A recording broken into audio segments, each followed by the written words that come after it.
This is the third day of the March 91 7-day retreat at Springwater.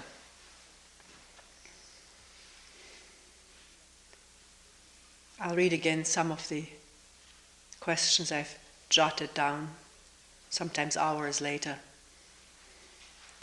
Doesn't mean that these questions that were written down constitute the real good ones or important ones. The best ones I may forget.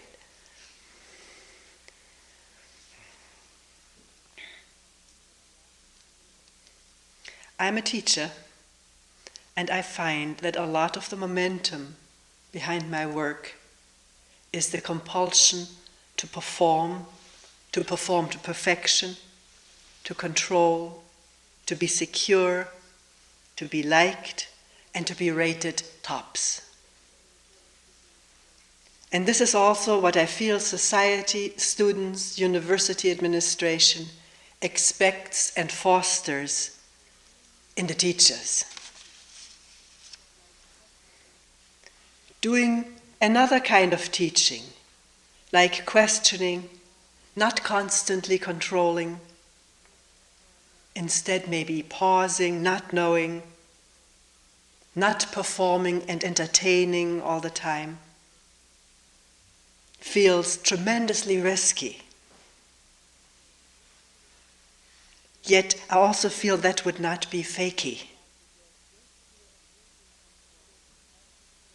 And yet in thinking about it, there is great fear of losing control, of not being liked or highly rated as a teacher.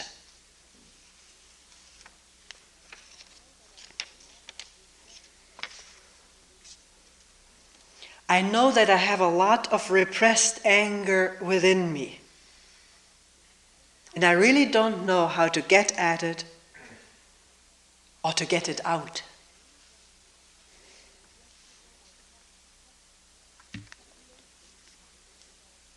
Yesterday I touched a spaciousness which felt very empty. And then there came a repulsion about that, and a fear of losing my identity in this nothingness.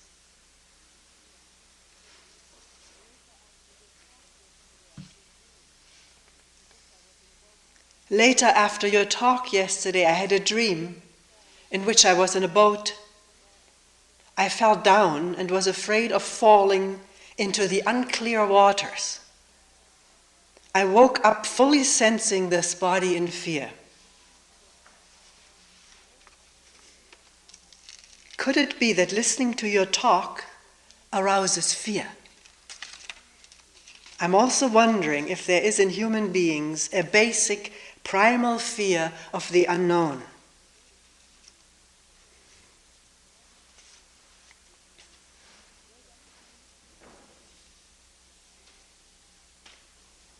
Where does attention come from?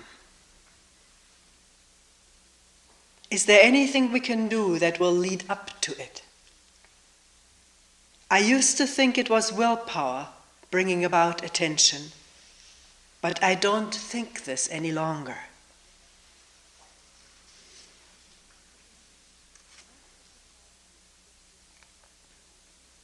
In sitting, most of the time I'm expecting something to happen anytime. But for an occasional insight, nothing happens.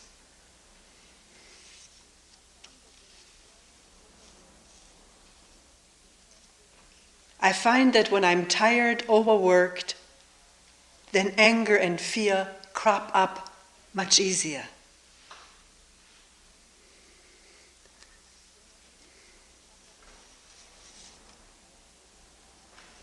When I sit, I feel painful loneliness. But when I take a walk, it feels better. Is that an escape, taking a walk? Should I rather keep sitting with this painful loneliness? Does one need a teacher, a spiritual guide? All the books say so.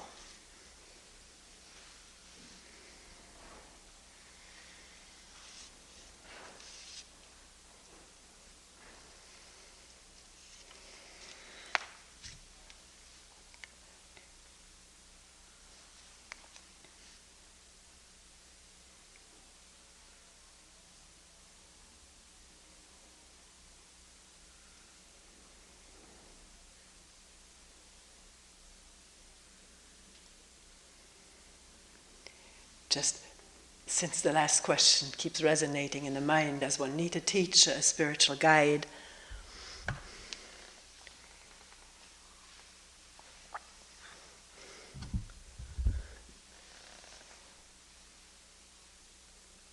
Because all the books say so?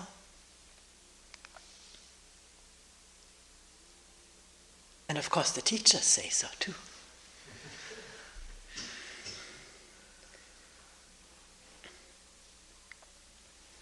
What does one expect of a teacher? What does it mean to be guided? Does it mean to be told what to do, what to expect? In the short run, in the long term, in future lifetimes?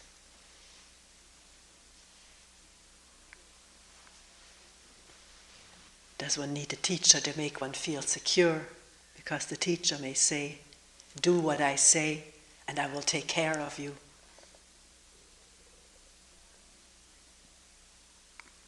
Including the tradition that I stand for. Teacher may not take it all upon himself or herself, but refer back to the ancient tradition, the ancient religious founders or masters. Something will take care of you. Follow that system, and I'm representing it.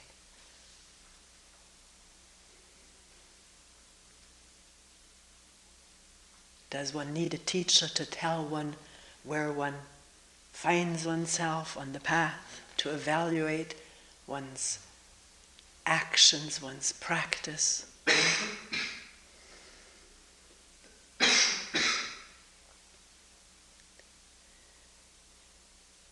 We've left all of that behind, I think, here.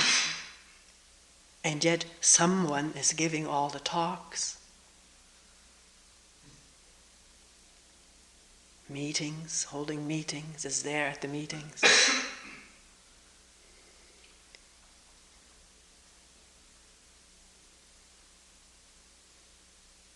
There's a not denying performing a function at the center. And wherever I talk with people in retreat away from here or in meetings, or here and there holding a talk,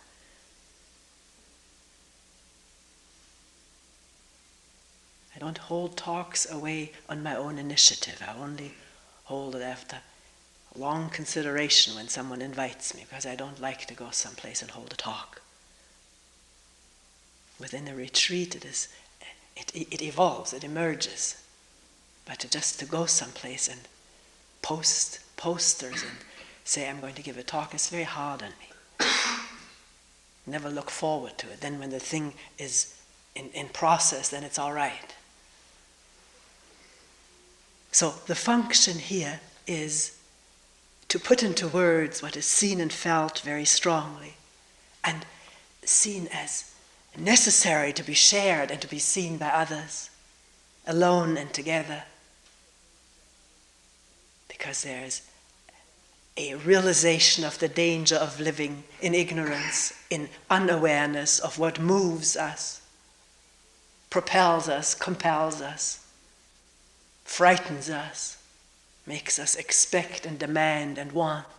To talk about that, to talk about it as clearly as possible. And then maybe someone else will also see the same thing. Not believe that this is true, but see it for herself or himself. So that maybe the teacher performs the function of a catalyst. The person here, I'm using the word teacher, I don't feel fulfilling that role, but I don't want to argue over this anymore. People want to call me a teacher, that's fine with me. But none of this following, believing, worshipping, evaluating, knowing where somebody is. Tell me, let's talk about it and look at it together. Not, I know where you are, but you don't. You need me to tell you. It immediately creates problems in relationship, and it atrophies the capacity of each one of us to find out for ourselves where we are. not depend on someone else to tell us. Someone else holds up the mirror to show something. Well, that's fine. Let's look in the mirror. And we can do that for each other. If, as we came to in a meeting yesterday, if there's love, not just wanting to show somebody the mistakes he or she is making and feeling a certain satisfaction in that. Again, the dubious satisfaction of feeling superior by pointing out to somebody what he or she is doing wrong or where he or she is off the mark. Just the simplicity of holding, of being a mirror in a loving way, not wanting to hurt anybody, but to show what is so we can all see it.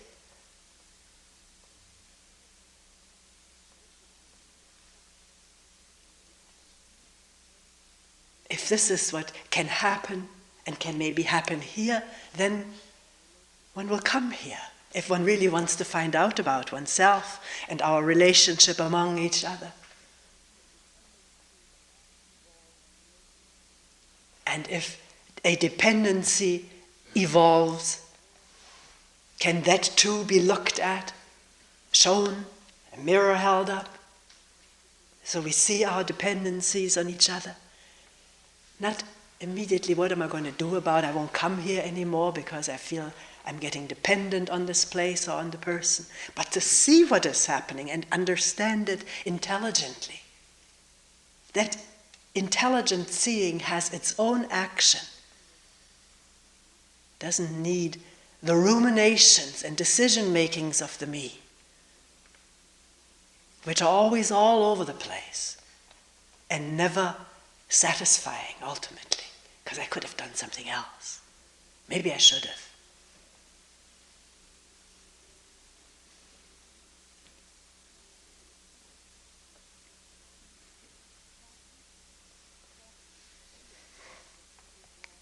The talk on the portion on fear yesterday brought quite a number of responses from people. Maybe we should go a little bit more into this fear. Someone asking, is it that your talks, listening to your talks, starts fear in myself? I dreamt this thing, falling into unclear waters, or the fear of falling into clear waters. Fear of nothingness, clarity. Does that come from listening to your talk? Or a talk. It doesn't have to be Toni's talk. Maybe it does. Maybe one has never thought of these things. And now thought begins to process this. The danger of working and reacting and living so automatically, so darkly, dimly, so self-centeredly.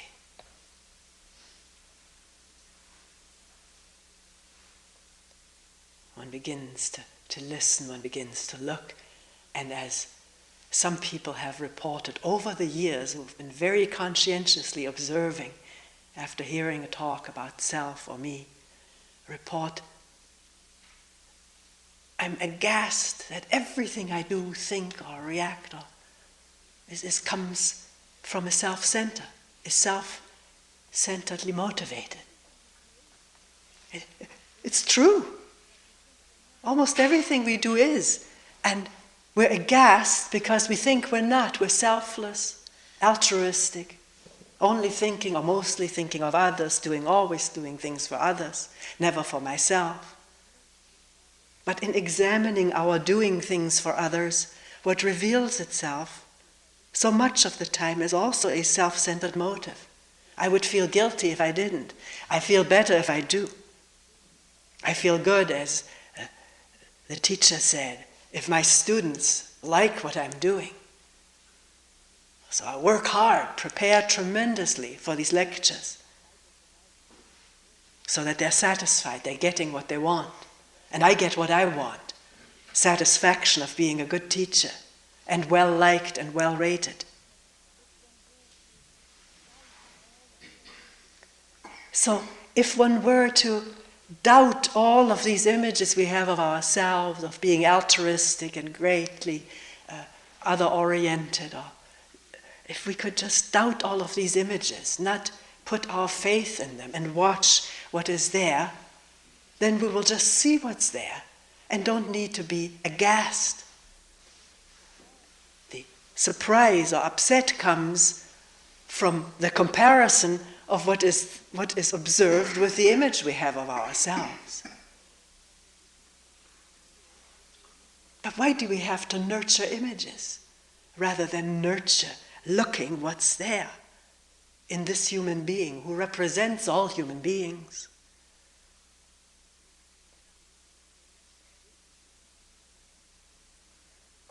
It is not from hating one's self-centeredness or trying all kinds of ways of becoming altruistic or unself-centered or trying to get rid of the self.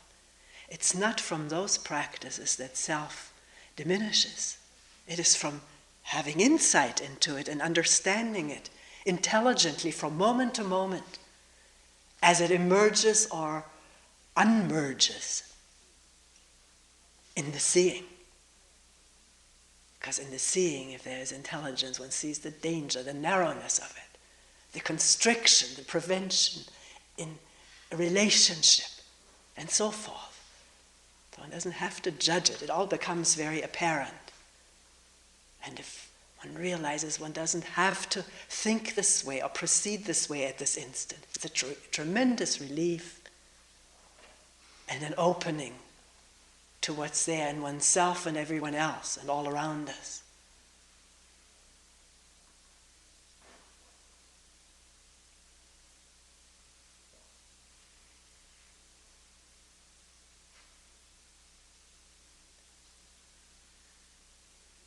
So, hearing a talk like this, is there fear of if this insight comes and then I may be without a self, then what will I be? And dreaming about it can be, can happen. And can one see what thoughts lead to what feelings throughout the body? The thought of being without a self or having or losing it travels along that connection long ago established of something happening to me that I don't understand or don't know about, and the body manifesting all the fear that's necessary to run away from a danger. We've often listed them. One can feel them out for oneself. Stomach starts squeezing, it doesn't want any food anymore, which is important for running, not to overload the stomach. If as an animal needing to run shouldn't feel interested in browsing on food, or the churning in the intestines needing to evacuate, to be lighter to run. Then of course the adrenaline to run or to fight back. Muscles tensing. All of which is very indicated when we really need to run away. But if we sit at a desk, table in front, chair in back, where are we going to go with all of this stuff?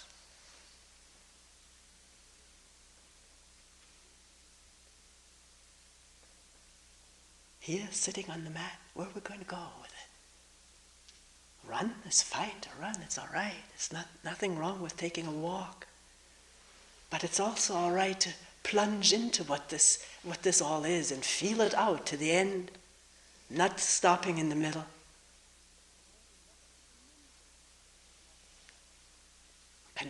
Can discover a tremendous amount about an organism that has been aroused in fear symptoms. Already discovering that a thought can do that. And if that thought continues of what may happen to me, more of the symptoms manifest. Body is constantly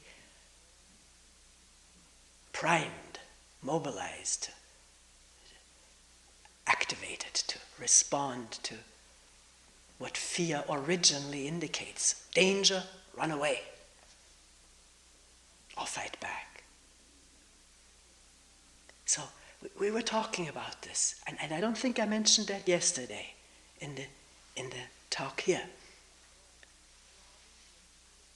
It can be observed that a body throbbing with fear symptoms, which are, of course, very uncomfortable if the accurate response doesn't take place, like running, that such a body manifesting fear can give the message to the brain, to thought, that there's something to be afraid of, particularly if the mobilizing thought was not noticed. Thought of, I may lose myself, or whatever. That thought went unnoticed, but the body is in fear.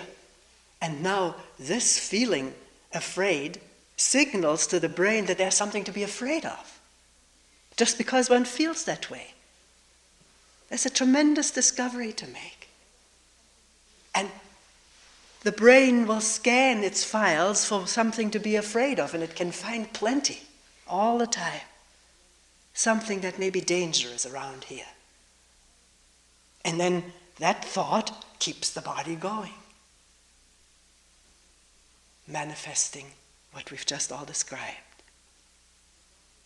That's why it's of such significance when the body does churn in fear or anger or pain or loneliness, to just be with it, to feel it all out, without drawing any conclusions from it, what should be done. Just to watch it very quietly and intensely, and taking the discomfort and not calling it discomfort, not saying, I don't like this, I want to get over it, but what is it?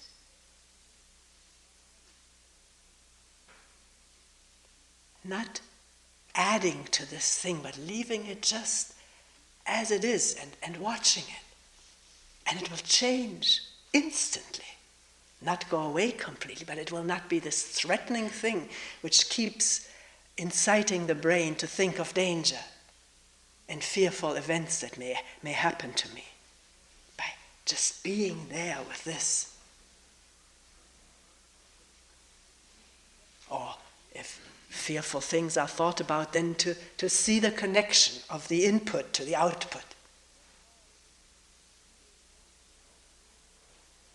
It's very hard when we're in our daily life, just something happening and there's so much going on, to just find the time and space and energy to just look, slow down, quiet down, and sit down someplace and be open to what's happening with a wondering body-mind.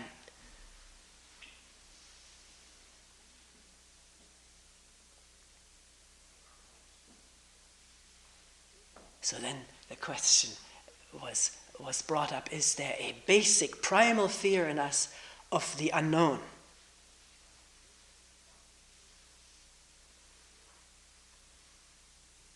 What about that? Can we look at that? What is the unknown? What is it that we call the unknown?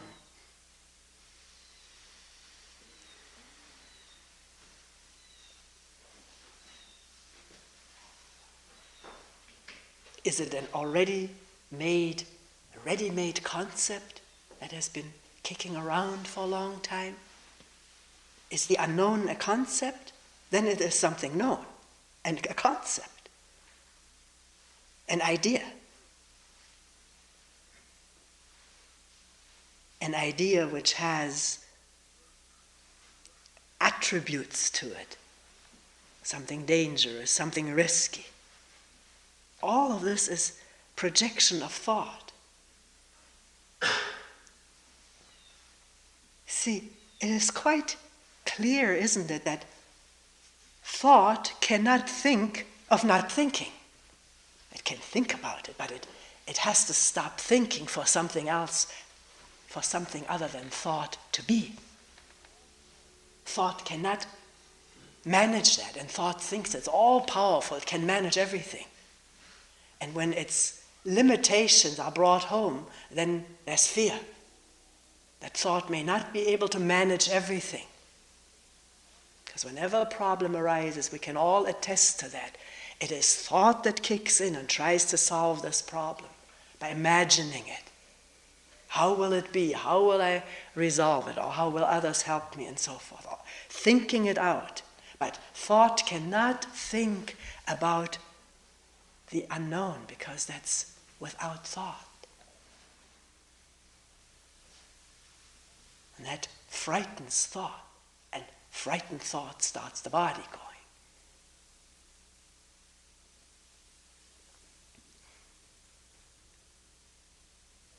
Unknown means not knowing, and not knowing means no seeking refuge or solution or help from thought, or scriptures, or words, or whatever, books. Just not knowing in bright daylight.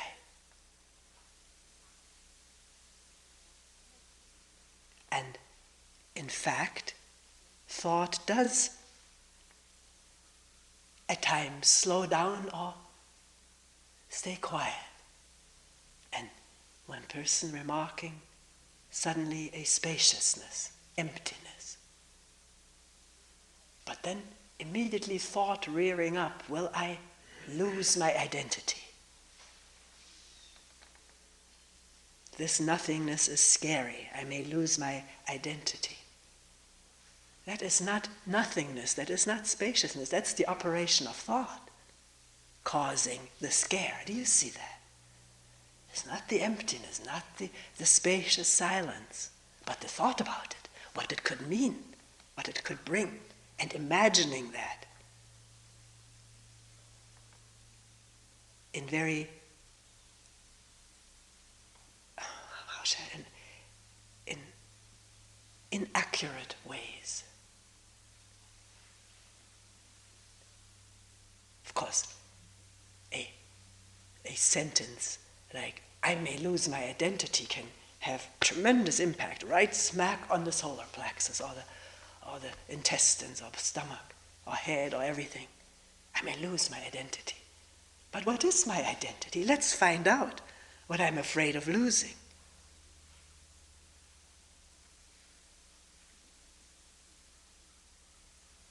One person said, I've never ever yet seen in retreat somebody evaporate in a puff of smoke.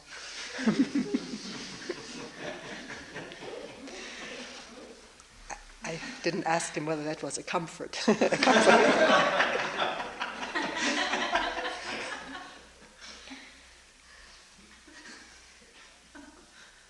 Is my identity this body? The health of this body? The wholesome functioning of it? Usually that is severely interfered with through this clinging to my identity. The healthful, wholesome functioning of this organism is interfered with through clinging to not just one identity. There are zillions of identities I have. And of course, not all nicely in harmony with each other, but in often severe conflict with each other. Wanting to be good, but also wanting to get that, to be acquisitive, to have it. Wanting to be magnanimous, but at the same time being possessive or jealous. So what is our identity? We're throwing it out as a common question for anyone to ponder or look into. Not just take it that I have one and this is what I'm protecting, or this is what I'm afraid of losing, but what is it?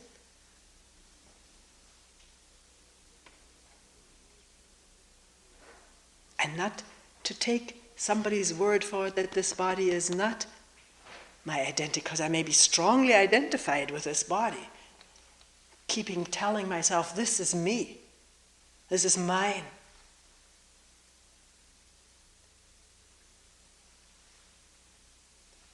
But we're questioning what this owner of this body is. Where does he, she reside? Can I meet him or her? If there was such a thing, I want to meet him or her. One person talked about the feeling like a little man there.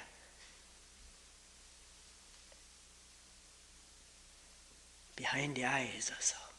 Always directing, controlling, wanting. Not always, but most of the time. And the relief, this person said, when this little man seems to be absent. We think about ourselves, don't we, all of us? To some degree or other, all the time, most of the time, in good terms and bad terms and in different terms. We think about ourselves. And we are attached to thinking about ourselves from sheer habit. Plus the habit yields energies. If I think well of myself, positive or good feeling energies are produced from those thoughts, thinking well about myself.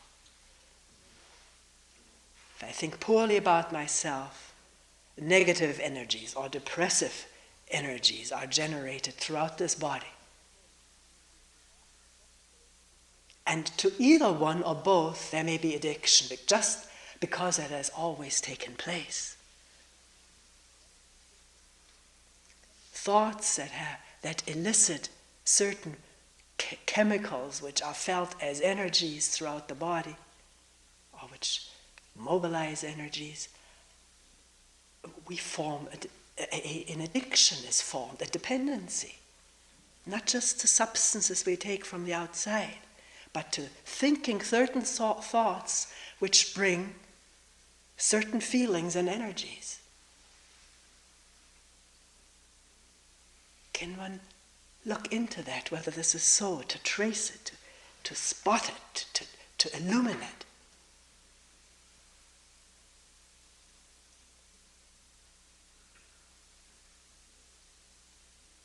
Want to talk or think more about ourselves, to feel that again, or to feel more of it, or to continue feeling it.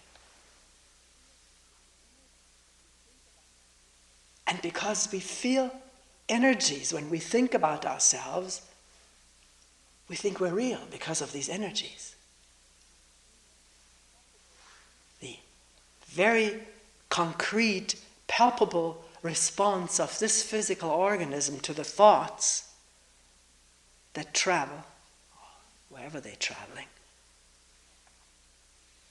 lends validity to these thoughts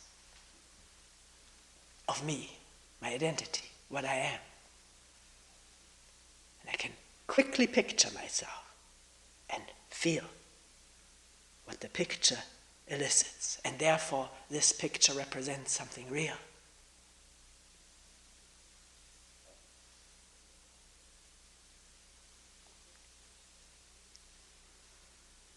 Let me interject here that there's a whole field, this whole field of body imagery. Many of you may have read the book by Sachs, The Man Who Took His Wife for a Hat, in which very interesting stories are related of neurological damage. And one case where a person lost that function of the brain to produce body imagery, and that body imagery makes it possible for us to function properly in climbing stairs or reaching for something.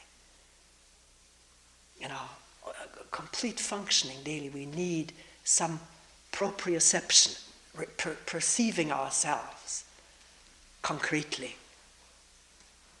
And if that's damaged, we don't know anymore how to climb a stair, how to get up out of bed.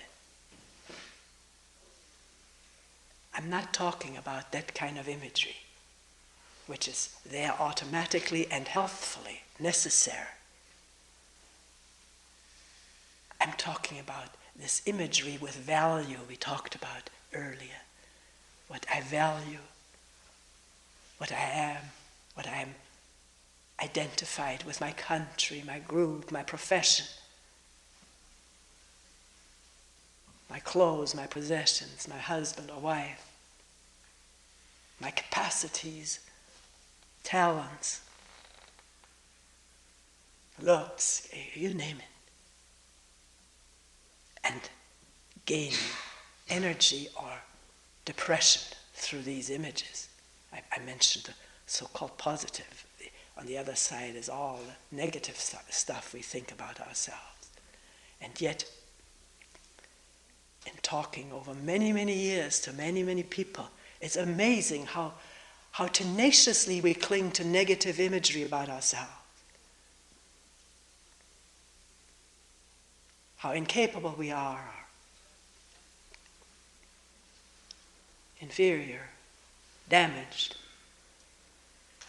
clinging to that out of an addiction to imagery and what it causes in the body, which is this need or dependency on being something in our minds and bodies.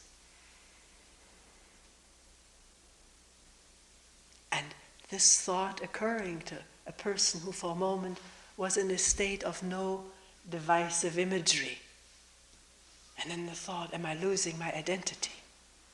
At that moment, one hadn't thought about oneself. And that's why there was freedom, openness, emptiness. I make it sound very simple, but we have to keep it simple, else it becomes too complicated. People tell me at times just nodding out during a talk, it gets too complicated maybe, or too scary. There's nothing scary about not thinking about oneself. It feels like the universe reborn. Not for me, but as it is.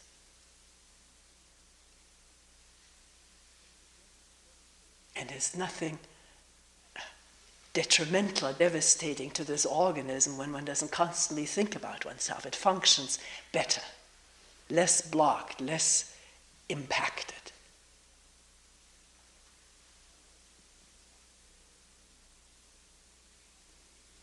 But the thought about it, if it's not experienced, is scary because of this addiction to me and what these thoughts do for me.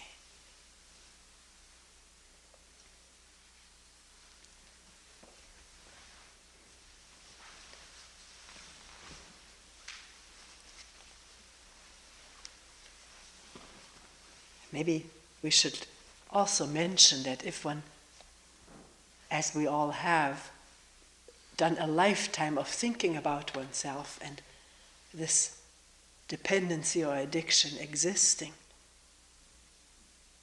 then in maybe sitting down quietly listening to birds or just the breathing without this constant referral back to oneself, and therefore the absence of that stimulation, as well as the absence of a lot of other stimulation that is not there at a retreat, that creates a state of withdrawal, just absence of stimulation. The body is used to it, it craves it, but it's not coming. So can one sit with that without now making new statements about oneself? Or reacting, why did I come here? I feel terrible. I better go home. I feel better there. And home in a state like this looms like the best place on earth to be. Until maybe one gets back there.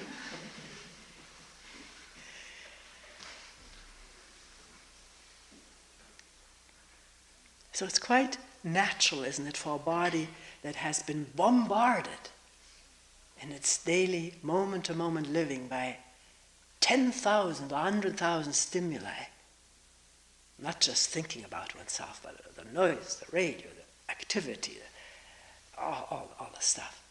When that's not there, then there must be this temporary state of withdrawal. Can one live with that and not brace against it or try to do something about it? Let it be. Let it work itself out. This organism has wisdom and intelligence that is mind-boggling if one reads a bit about it.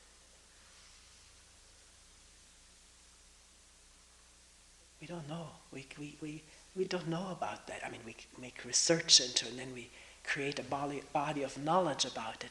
But normally we don't intuit that. We take all of this so much for granted. And yet, quietly sitting with an angered or frightened or pained body and just letting it all go its course.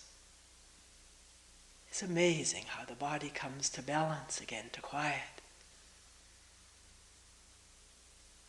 Or after an injury or a sickness, how it heals. It's so amazing, so miraculous.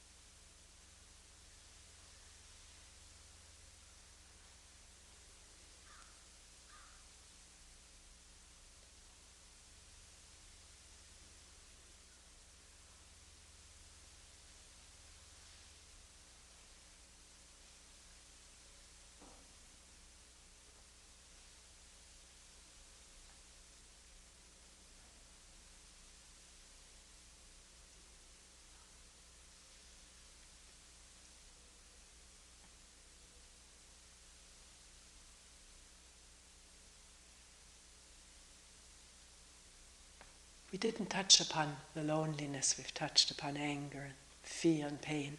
Let's also look into loneliness. Maybe it's too late. Is it too late? Is this too much going on? Maybe briefly.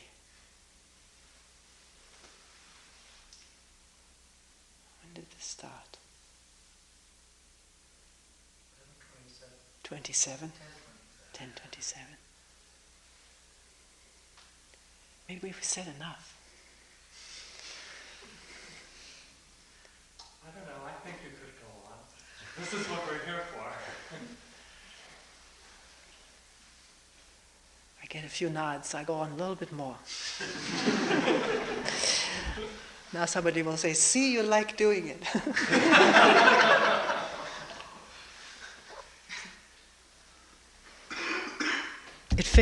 It fits in with all of this thing of loneliness. Which we all feel, don't we? All the time, or most of the time, or a lot of the time, or sometimes. Can one inquire into what loneliness is?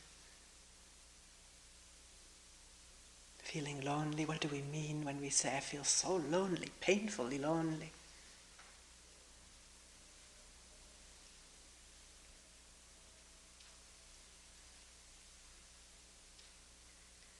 It too involves a lot of thinking about ourselves and what is not happening. But what is not happening is feeling related to others, feeling cut off or isolated, unconnected, as one person said. Here I am, but I'm not connected with anyone or anything. No one likes me. No one close to me.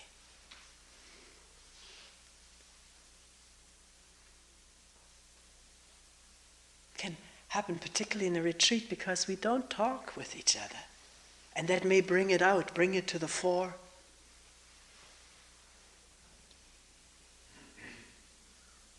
This, our feeling cut off from each other, isolated from other people, not related warmly, lovingly. Maybe fear of people's hostility, not being liked.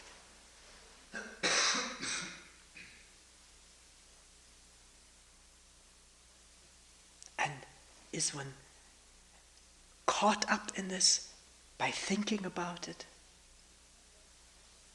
the thought or the repeated thought, I'm so lonely, no one likes me, I'm not connected, I'm isolated, that those thoughts themselves can create a state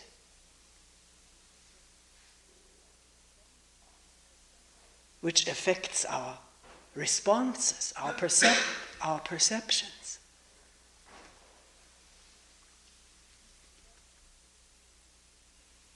And reinforces this feeling of separate me-ness, selfness.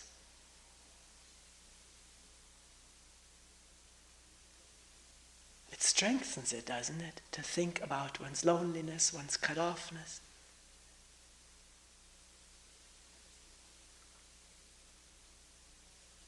How other people seem to be so popular, the comparison with that.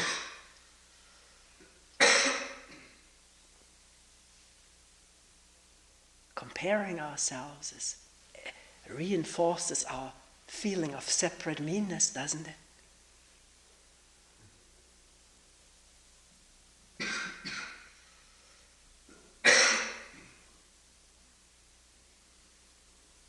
Can one plumb that loneliness and find out what it is?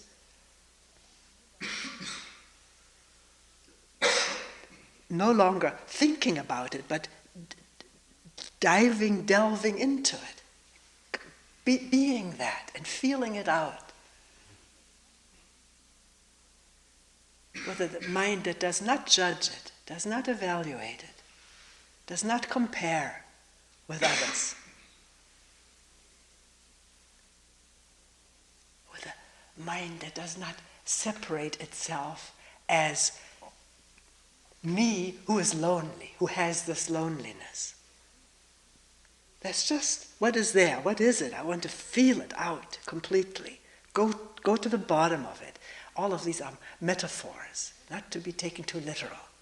It just means no separation from this state, no running away from it. And if I feel like going for a walk, take it along. It doesn't have to be an escape to walk. Does the thought continue, I'm so lonely? Or the person said, on a walk I don't feel that way. Why not? Why isn't it there? Is it because there is some connectedness with the little creek noisily gushing over the rocks? A little foam, a little waterfall, the trees. Broken and unbroken. We also have unbroken trees.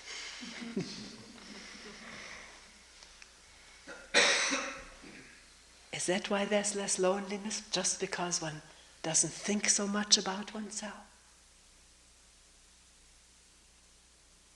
Find out, learn about it. Learn as we go, not study up on what somebody else says about loneliness.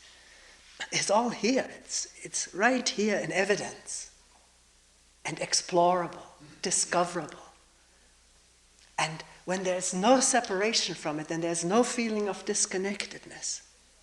Because it's this being entrenched in the idea of being a separate entity, a separate identity, that is the root cause of feeling lonely.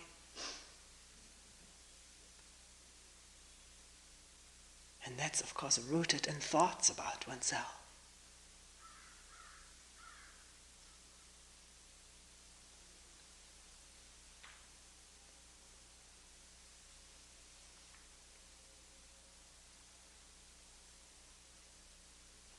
What am I? What are you? What are all of us when we stop thinking about ourselves and listen to the crows?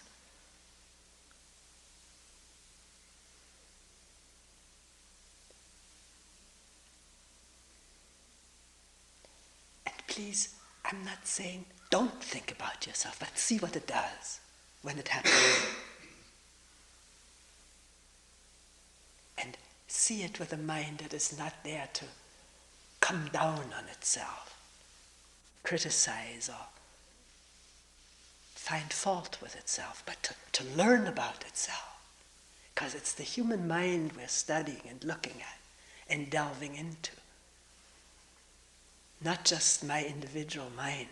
There's no such thing.